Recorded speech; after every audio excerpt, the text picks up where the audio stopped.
एक और कहावत है, लालच बुरी बला है। ना लालचाना अच्छा है, लेकिन लालच में आना अच्छा है। हाथ कुछ नहीं आता, उल्टे जो हाथ में होता है वो चला जाता है।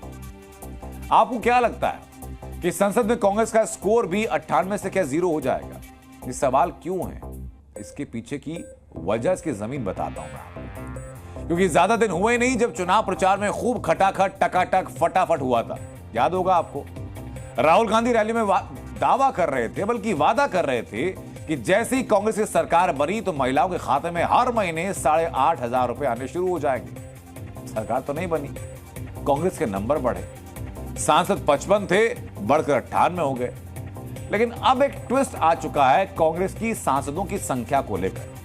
ट्विस्ट ये कि संभावना है कि कांग्रेस के जो 98 सांसद हैं वो वापस सदन के अंदर 0 हो जाए, क्योंकि इलाहाबाद हाईकोर्ट में याचिका दाखिल हुई जिसमें कांग्रेस की गारंटी कार्ड योजना को रिश्वत बताया गया।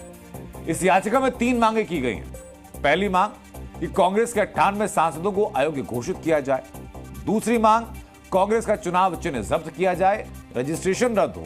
और तीसरी मांग कि 8500 रुपए को नोट के बदले वोट का लालच माना जाए। कांग्रेस ने 8,500 का लालच दिया, गरीब, दलित, अल्पसंख्यक महिलाओं को दिया। चुनाव आयोग ने इस गारंटी कार्ड पर रोका था। 2 मई को कांग्रेस को एडवाइजरी भी दी थी और चुनाव के नतीजे के दिन कांग्रेस दफ्तरों पर भीड़ भी लग चुकी थी। आपको तस्वीरें वो याद होंगी। लखनऊ के अंदर तो महिलाएं पहले किस्त लेने पहुंच गई थी। इस याचिका में कहा गया है कि वोटर्स को 8500 रुपए महीने की पेशकश सीधे सीधे लालच था और यह जन प्रतिनिधित्व अधिनियम की धारा 121(1)(a) का उल्लंघन है। उसमें कहा गया कि 8500 रुपए की पेशकश भारतीय न्याय संहिता के तहत अपराध की श्रेणी में आता है।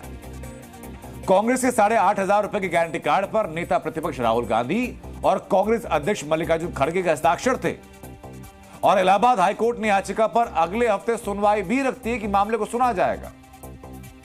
उनका मेनली डिमांड ये है कि जो पार्टियां इस तरह का गारंटी कार्ड स्कीम या जो प्रोमिसरी नोट्स के तरह के जो कार्ड्स हैं जो पर्सनल लेवल पे वोटर को दिए जाते हैं, तो these it is her submission that these come within the definition of bribery, जो कि प्रोहिबिटेड है under the Indian electoral law.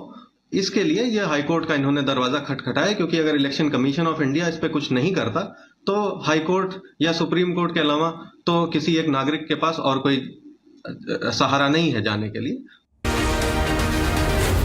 Ji news.